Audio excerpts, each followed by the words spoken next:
Supreme കോടതി പരമാധികാരമുള്ള ഒരു സ്ഥാപനമല്ല. അങ്ങനൊരു തീരുമാനം ഒരു ഭരണഘടനാ സ്ഥാപനത്തിന് എടുക്കാൻ പറ്റില്ല.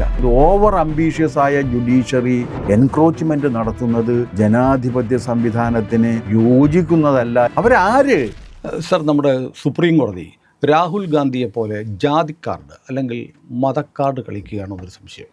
ഇപ്പോൾ 2023 മഹാരാഷ്ട്രയിലെ അകോലയിൽ ഒരു വർഗീയ കലാപം ഉണ്ടായി. അത് അന്വേഷിക്കാൻ ഒരു പ്രത്യേക അന്വേഷണ സംഘത്തെ നിയമിക്കാൻ കോടതി പറഞ്ഞു. കോടതി എന്നിട്ട് മഹാരാഷ്ട്ര ഗവൺമെൻറ്റോട് പറയുകയാണ്, നിങ്ങൾ ഉണ്ടാക്കുന്ന SITയിൽ ഹിന്ദുക്കളും വേണം മുസ്ലിങ്ങളും വേണം, ഓഫീസർമാരെ മതം നോക്കി തിരഞ്ഞെടുക്കണം. അപ്പോൾ സോളിസിറ്റർ ജനറൽ ഓഫ് ഇന്ത്യ ആണ് മഹാരാഷ്ട്ര സർക്കാരിന് വേണ്ടി ഹാജരായത്. ഇങ്ങനെ കേസ് അന്വേഷിക്കാൻ മതാടിസ്ഥാനത്തിൽ ഉദ്യോഗസ്ഥന്മാരെ നിയമിക്കുക എന്നുള്ളത് നമ്മുടെ സെക്യുലറിസത്തിന് നിരക്കുന്നതല്ല, മതേതരത്വമല്ല, ജനാധിപത്യമല്ല, രാജ്യത്തിൻ്റെ ചരിത്രത്തിൽ ഉണ്ടായിട്ടില്ല എന്ന് പറയുന്നു. അപ്പോൾ കോടതികൾ, അതായത് ജസ്റ്റിസുമാരായ സതീഷ് ചന്ദ്ര ശർമ്മയും പിന്നെ സഞ്ജയ് കുമാറും ഇവർ രണ്ടുപേരോടാണ് ഇങ്ങനെ ഉത്തരവിട്ടിരിക്കുന്നത്. അവർ തമ്മിൽ വ്യത്യസ്ത അഭിപ്രായമുണ്ട് ചില കാര്യങ്ങളിൽ. പക്ഷേ ഇത് വല്ലാതെ ഞെട്ടിക്കുന്നില്ലേ സാർ? അല്ല, അത് ആ ഉത്തരവ് ഭരണഘടനാ വിരുദ്ധമാണ് ഒന്നാമത്തെ കാര്യം. രണ്ടാമത്തെ കാര്യം അത് നിയമവിരുദ്ധമാണ്. മൂന്നാമത്തെ കാര്യം അയുക്തികമാണ്, യുക്തിയില്ല. എന്തുകൊണ്ടാണ് ഭരണഘടനാ വിരുദ്ധമാകുന്നതെന്ന് ചോദിച്ചാൽ ഇക്വാലിറ്റി ബിഫോർ ലോ ഭരണഘടന പറയുന്നതാണല്ലോ. പിന്നെ വേറൊരു കാര്യം, ഭരണഘടന നമ്മുടെ ലെജിസ്ലേച്ചർ, എക്സിക്യൂട്ടീവ്, ജുഡീഷ്യറി ഇതിനെല്ലാം സെക്കുലർ സ്ഥാപനങ്ങളായിട്ടാണ് വിഭാവനം ചെയ്തിരിക്കുന്നത്. അതെ, മതജാതി സ്ഥാപനങ്ങളല്ല. മതത്തിൻ്റെയും ജാതിയുടെയും അടിസ്ഥാനത്തിൽ നിയമനം ലഭിച്ചു കഴിഞ്ഞാലും നിങ്ങൾ പ്രവർത്തിക്കേണ്ടത് ഭരണഘടനയ്ക്ക് വിധേയമായിട്ടാണ്. അപ്പോൾ നിങ്ങളൊരു എക്സിക്യൂട്ടീവായിട്ട് അധികാരത്തിലേറി കഴിഞ്ഞാൽ ചിലപ്പോൾ നിങ്ങൾ IAS ഓഫീസറാകാം, IPS ഓഫീസറാകാം, പിയൂണാകാം. നിങ്ങൾ പ്രവർത്തിക്കുന്നത് നിങ്ങളുള്ള മതത്തിന് വേണ്ടിയിട്ടല്ല, അങ്ങനെ ആകാനും പാടില്ല. നിങ്ങൾ പ്രവർത്തിക്കുന്നത് ഭരണഘടന അനുസൃതമായിട്ടാണ്. ആ ഭരണഘടന അനുസൃതമായിട്ട് പ്രവർത്തിക്കുമ്പോൾ ഭരണഘടനയുടെ പ്രിയാമ്പിളിൽ പറഞ്ഞിരിക്കുന്ന കാര്യങ്ങൾക്ക് അനുസൃതമായിട്ട് പ്രവർത്തിക്കണം. ആ പ്രിയാമ്പിളിൽ സെക്കുലർ എന്ന വാക്കുകൂടി ഇപ്പോൾ ഉൾപ്പെട്ടിട്ടുണ്ട്, ഇന്ദിരാഗാന്ധി. പക്ഷെ അതിന് മുൻപേ തന്നെ ജാതിയുടെയും മതത്തിൻ്റെയും അടിസ്ഥാനത്തിൽ തിരഞ്ഞെടുക്കപ്പെടുന്ന MLAമാർ പാർലമെൻറ്റിനകത്തും അസംബ്ലിക്കകത്തും പ്രവർത്തിക്കുന്ന MLAമാരും MP മാരും പ്രവർത്തിക്കുന്നത് ആർക്ക് വേണ്ടിയിട്ടാണ്? മൊത്തം ജനങ്ങൾക്ക് വേണ്ടിയിട്ടാണ്. അല്ലാണ്ട് എൻ്റെ ജാതിക്ക് വേണ്ടി, എൻ്റെ മതത്തിന് വേണ്ടി എന്ന് പറഞ്ഞ് പ്രവർത്തിക്കാനാകില്ല. മാത്രവുമല്ല, പാർലമെൻറ്റിലുള്ള MP മാരെയും അസംബ്ലിയിലുള്ള MLAമാരെയും ഒരിക്കലും ജാതിയുടെയോ മതത്തിൻ്റെയോ പേരിൽ വിവേചനപൂർവം കാണുന്നില്ല. വിവേചനരഹിതമായ സമീപനമാണ് എല്ലാ MLAമാരോടും നമ്മുടെ ഭരണഘടന പുലർത്തുന്നത്. അതുപോലെ ജാതി മതങ്ങളോട് വിവേചനരഹിതമായ സമീപനം പുലർത്തണം എന്നാണ് ഭരണഘടന എക്സിക്യൂട്ടീവിനെയും പഠിപ്പിച്ചിട്ടുള്ളത്. ഈ എക്സിക്യൂട്ടീവിലേക്ക് ചേരുന്നവനും പ്രതിജ്ഞ എടുത്തിട്ടാണ് കയറുന്നത്. ഭരണഘടനയോട് കൂറും വിശ്വസ്തയും പുലർത്തി പ്രവർത്തിക്കുമെന്നാണ് പറയുന്നത്. ആരോടും പ്രീണനമില്ലാതെ, ആരോടും വിദ്വേഷമില്ലാതെ, വിദ്വേഷമോ പ്രീണനമോ ഇല്ലാതെ ഭരണഘടന വിഭാവനം ചെയ്തിരിക്കുന്ന നിയമങ്ങൾക്കും തത്വങ്ങൾക്കും അനുസരിച്ച് പ്രവർത്തിക്കുന്നതാണ്. ഈ വിധി അതിനെ ലംഘിച്ചുകൊണ്ട് മതത്തിൻ്റെ അടിസ്ഥാനത്തിൽ ഉദ്യോഗസ്ഥരെ തരംതിരിച്ചിരിക്കുന്നു എന്ന ഗുരുതരമായ ഭരണഘടനാ ലംഘനം നടത്തിയിരിക്കുന്നു. അതുമാത്രമല്ല, പോലീസിൽ വിശ്വാസമില്ല കോടതിക്ക് എന്നൊരു ധ്വനിയുണ്ട് അതിനകത്ത്. അല്ല, അതല്ലേ പോലീസിലൊന്നും, എക്സിക്യൂട്ടീവിൽ വിശ്വാസമില്ല എന്നല്ലേ പറയണത്. എക്സിക്യൂട്ടീവിൽ വിശ്വാസമില്ല. ജുഡീഷ്യറി പരമപവിത്രമാണ് എന്ന് പറഞ്ഞു കഴിഞ്ഞാൽ ഈ പരമപവിത്രത പാർലമെൻറ്റിനില്ലേ? ഈ പരമപവിത്രത രാഷ്ട്രപതി തലവനായിരിക്കുന്ന എക്സിക്യൂട്ടീവിനില്ലേ? എന്താ ഈ ജുഡീഷ്യറിക്ക് മാത്രം പവിത്രത, ബാക്കി ആർക്കും ഇല്ലെന്നാണ് അവർ പറയുന്നത്. എനിക്ക് ഇനി തിരിച്ച് വേറൊരു ചോദ്യം ചോദിക്കട്ടെ. ഏതെങ്കിലും ഒരു കക്ഷിക്ക് നമ്മുടെ നിയമം അനുസരിച്ച്, നിങ്ങൾ നിയമം പഠിച്ചിട്ടുള്ളവരാണല്ലോ, നിയമം അനുസരിച്ച് ഇന്ന ആൾ എൻ്റെ കേസ് അന്വേഷിക്കണമെന്ന് പറയാൻ പറ്റില്ല. ഇന്ന മതത്തിൽപ്പെട്ട ആൾ അന്വേഷിക്കണമെന്ന് പറയാൻ പറ്റില്ല. അങ്ങനെ പറയാൻ പറ്റാതിരിക്കെ അതിൽ മുസ്ലിങ്ങളും ഹിന്ദുക്കളും ഉള്ളതുകൊണ്ട് മുസ്ലിങ്ങളും ഹിന്ദുക്കളുമായവർ അന്വേഷിക്കണമെന്നാണല്ലോ പറഞ്ഞത്. അതെ അതെ. ഈ വാദം കുറച്ചുകൂടി ഒന്ന് എക്സ്റ്റെൻഡ് ചെയ്ത് നോക്കിയേ. കോടതിയിൽ കേസ് വരുമ്പോൾ എൻ്റെ ജാതിയിൽപ്പെട്ട എൻ്റെ മതത്തിൽപ്പെട്ട ജഡ്ജി എൻ്റെ കേസ് കേൾക്കട്ടെ എന്ന് പറയാൻ പറ്റുമോ?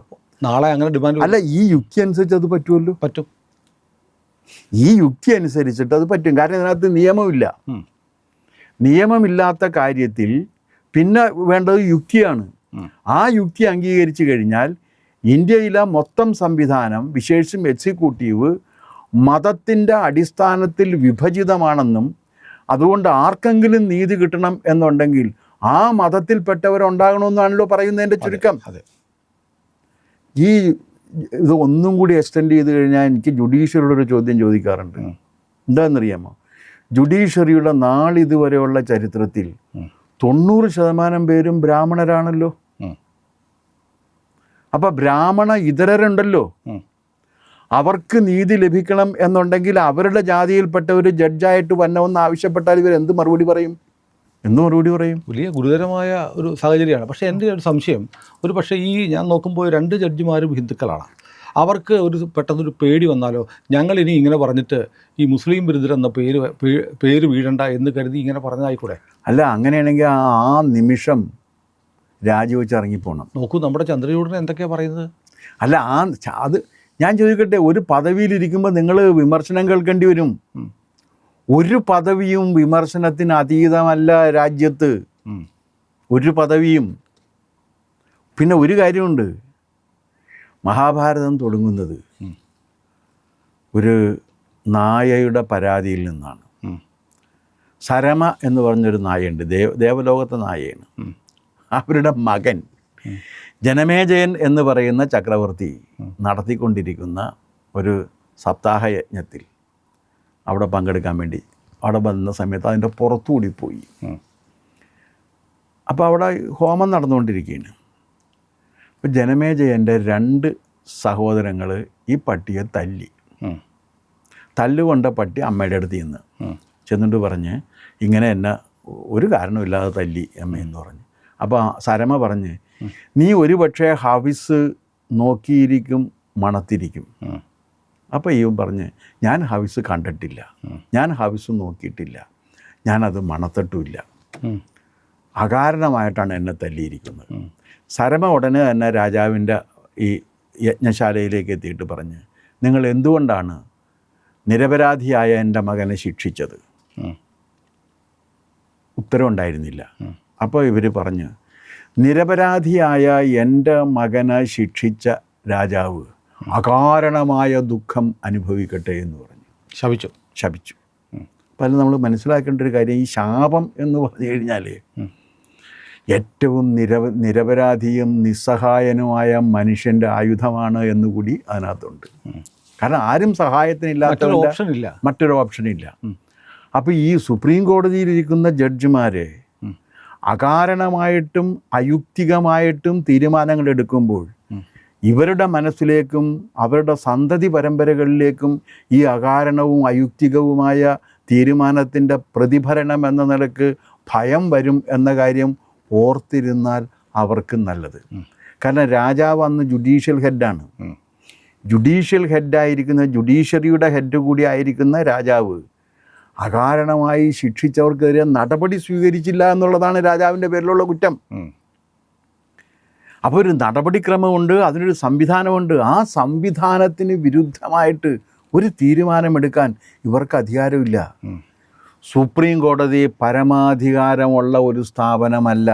ഭരണഘടനയ്ക്ക് കീഴിൽ ഭരണഘടനാപരമായ അവകാശങ്ങൾ മാത്രം കൈകാര്യം ചെയ്യാനുള്ളൊരു സ്ഥാപനമാണ്. ഇപ്പോഴങ്ങനെയല്ല അവർ ചെയ്യുന്നത്. അവർ ഭരണഘടനയ്ക്ക് മുകളിലാണെന്നാണ് അവർ കരുതുന്നത്. അതുകൊണ്ടാണ് ഓരോന്ന് ചെയ്യുന്നത്.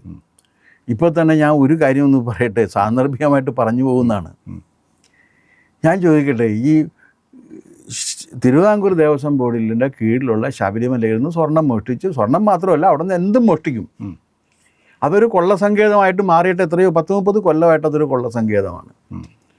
ഞാൻ ഒരു കാര്യം പറയട്ടെ, ശബരിമലയിൽ കൊള്ള നടന്നത് പത്മകുമാറും വാസുവും പ്രശാന്തും വന്നതിന് ശേഷമാണെന്ന് ഞാൻ വിശ്വസിക്കുന്നില്ല, ആരും കരുതുന്നില്ല. അതിന് മുൻപേ അത് തുടങ്ങി നിരന്തരം നടന്നുകൊണ്ടിരിക്കുകയാണ്. ആ നിരന്തരം നടന്നുകൊണ്ടിരിക്കുന്ന കാര്യത്തെക്കുറിച്ച് അന്വേഷണം നടത്തേണ്ടത് ആരാണ്? അന്വേഷണ ഏജൻസികളാണ്. എക്സിക്യൂട്ടീവിൻ്റെ പണിയാണ്. എക്സിക്യൂട്ടീവ് അത് ചെയ്തതിന് ശേഷം എക്സിക്യൂട്ടീവിൽ ആര് വേണം എന്നുള്ള കാര്യത്തിൽ ഒരു തീരുമാനം എടുക്കാൻ കോടതിയെ സമീപിച്ചു കഴിഞ്ഞാൽ കോടതിക്ക് നിർദ്ദേശിക്കാം. ഇപ്പം എന്താ ചെയ്യുന്നത്? കോടതി സ്വമേധയാ കോടതി അന്വേഷിക്കാണ്. ഓരോരുത്തരുടെയും പേര് പറഞ്ഞു. അല്ല, കോടതി അന്വേഷിച്ചിട്ട് ആളുകളെ പിക്ക് ആൻഡ് ചൂസായിട്ട് എടുത്തു വെച്ചിട്ട് കോടതി അന്വേഷിക്കുകയാണ്. അതായത് എക്സിക്യൂട്ടീവ് ചെയ്യേണ്ട ജോലി ജുഡീഷ്യറി ചെയ്യുന്നു. അപ്പോൾ ജുഡീഷ്യറിയുടെ ജോലി ആര് ചെയ്യും? എക്സിക്യൂട്ടീവിൽ കോടതിക്ക് വിശ്വാസം ഇല്ല എന്നൂടെ പറഞ്ഞൂടെ? എക്സിക്യൂട്ടീവിൽ അല്ല, അങ്ങനെ ഞാൻ ചോദിക്കട്ടെ, നിങ്ങൾക്ക് ലെജിസ്ലേച്ചറിൽ വിശ്വാസമില്ല, എക്സിക്യൂട്ടീവിൽ വിശ്വാസമില്ല, പിന്നെ നിങ്ങൾക്ക് ആരിലാണ് വിശ്വാസമുള്ളത്? നിങ്ങളിൽ മാത്രമോ? അങ്ങനൊരു തീരുമാനം ഒരു ഭരണഘടനാ സ്ഥാപനത്തിനും എടുക്കാൻ പറ്റില്ല. അപ്പോൾ അന്വേഷിക്കേണ്ടത് ഇതിന് വലിയ റാമിഫിക്കേഷൻസ് ഉള്ളതിൻ്റെ പേരിൽ, ലീഗൽ ആൻഡ് ഇൻ്റർനാഷണൽ റാമിഫിക്കേഷൻസ് ഉള്ളതിൻ്റെ പേരിൽ ഇത് അന്വേഷിക്കേണ്ടത് CBI ആണെന്ന് കോടതിക്ക് പറയാമല്ലോ. അത് പറയാം. എന്നിട്ട് പറയാം, നിങ്ങളുടെ അന്വേഷണ റിപ്പോർട്ടുകൾ കാലാകാലങ്ങളിൽ കോടതിയെ അറിയിച്ചിരിക്കണം. നിങ്ങൾ അന്വേഷിക്കുക. ഇതിപ്പോൾ SIT സ്വതന്ത്രമായിട്ട് അന്വേഷിക്കുന്നില്ല, കോടതി പറയുമ്പോൾ അന്വേഷിക്കുകയാണ്. കോടതി ആദ്യ ദിവസം 10 പേരുടെ പേര് പറഞ്ഞ് വ്യാജ മഹസറുണ്ടാക്കി തന്ത്രിയും മേൽശാന്തിയും മുടങ്ങി ഇങ്ങോട്ടുള്ളവരുടെ അതിലേക്ക് അന്വേഷണം പോയിട്ടില്ല, ആരും മിണ്ടുന്നില്ല. ഇനി അവിടെ നിൽക്കട്ടെ, എന്തായാലും ശരിയാണില്ല. ഒരു N വാസുവും മുരാരിയും പിന്നെ ആരാണ്? ഉണ്ണികൃഷ്ണൻ പോറ്റി കയ്യാളാണ്. അതെ, ഇവരാണല്ലോ തീരുമാനം എടുത്തത്. ഇവർ മാത്രം വിചാരിച്ചാൽ നടക്കുന്നതല്ലല്ലോ, ഒരിക്കലും നടക്കില്ലല്ലോ, എല്ലാവർക്കും അറിയാം. കാരണം ബോർഡ് മൊത്തത്തിൽ ഇൻവോൾവ്ഡാണ്. ഇനി വേറൊന്നില്ലേ, ഉണ്ണികൃഷ്ണൻ പോയിട്ട് ഇതുകൊണ്ടൊരു ഭാരത പര്യടനം നടത്തിയില്ലേ? എത്രയോ വീടുകളിൽ പോയിട്ട് 39 ദിവസം എടുത്തു ചെന്നൈയിൽ. 39 ദിവസത്തിനുള്ളിൽ അനേകം വീടുകളിൽ ഭവന സന്ദർശനം നടത്തിയിട്ടുണ്ട്. അവിടെയെല്ലാം പോയി അന്വേഷിച്ച് തെളിവ് ശേഖരിക്കേണ്ട എന്തെങ്കിലും ചെയ്തിട്ടുണ്ടോ? ഒന്നും ചെയ്തിട്ടില്ല.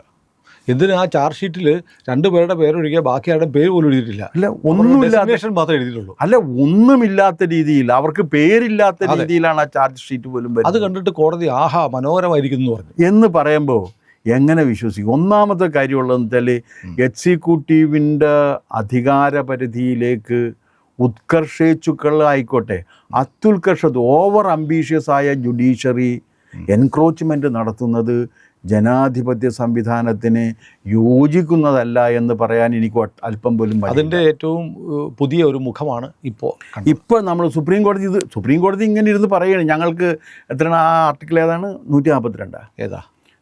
എന്തിന് എവിടെ? 42 ഏത് കാര്യത്തിലേക്കും പോകാനായിട്ട് അത് തന്നെ.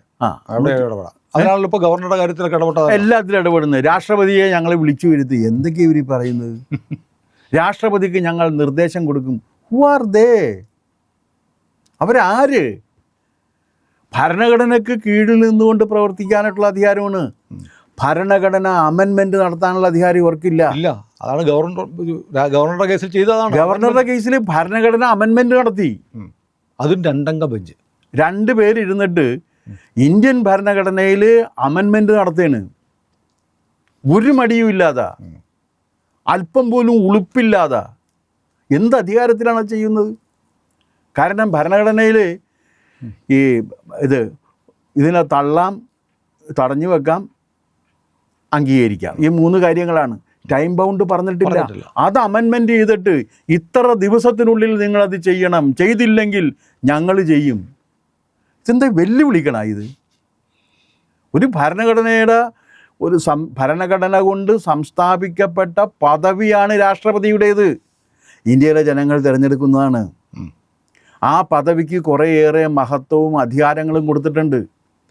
ആ പദവിയുടെ മഹത്വത്തിലേക്കും അധികാരത്തിലേക്കും കടന്നു ചെന്നുകൊണ്ട് എൻക്രോച്ച്മെൻ്റാണ്, over ambitious encroachment of the judiciary to the executive, and it is dangerous to the very existence of constitutional morality. Sir, ഒരു കാര്യം ചോദിക്കട്ടെ, ആ സരമയുടെ ശാപം എങ്ങനെയാണ് മഹാഭാരത യുദ്ധത്തിന് കാരണമായത്? അല്ല, അതിനുശേഷം ജനമേജയൻ്റെ അവിടെ വന്നിട്ടാണ് ഈ കഥ പറയുന്നത്. ഇതല്ല, ജനമേജയൻ പിന്നെ ജീവിതം മുഴുവനും ഈ ദുഃഖം പേറിയിട്ട് ഈ ദുഃഖം മാറ്റുന്നതിന് വേണ്ടി പരിശ്രമിച്ചുകൊണ്ടിരിക്കുകയാണ്. ആ ദുഃഖം മാറ്റാൻ വേണ്ടിയിട്ടാണ് ഇയാൾ ഈ സത്രമൊക്കെ നടത്തുന്നത്. കാരണം പിന്നീട് അയാൾക്ക് ജീവിതത്തിൽ സ്വസ്ഥത കിട്ടിയിട്ടില്ല, മരിക്കുന്നത് വരെ. പരീക്ഷത്തിൻ്റെ മകനാണല്ലോ. ഏതായാലും ശാപം എന്ന് പറയുന്ന വാക്കിൻ്റെ അർത്ഥവ്യാപ്തി കൂടെ സാറ് പറഞ്ഞിട്ടുണ്ട്. അപ്പോൾ ഈ ജനം ഇതെല്ലാം കാണുന്നുണ്ട്. നിസ്സഹായരായ ജനത്തിൻ്റെ ഉള്ളിൽ നിന്ന് ഒടുവിലൊരു ശാപം വരാം. അത് ജുഡീഷ്യറിയുടെ മേലിലും വരാം. ആർക്കും താങ്ങാൻ പറ്റില്ല അത്. അതെ, അത് ജുഡീഷ്യറിക്ക് താങ്ങാൻ പറ്റില്ല, എക്സിക്യൂട്ടീവിന് താങ്ങാൻ പറ്റില്ല, ലെജിസ്ലേച്ചറിന് താങ്ങാൻ പറ്റില്ല. അതെ.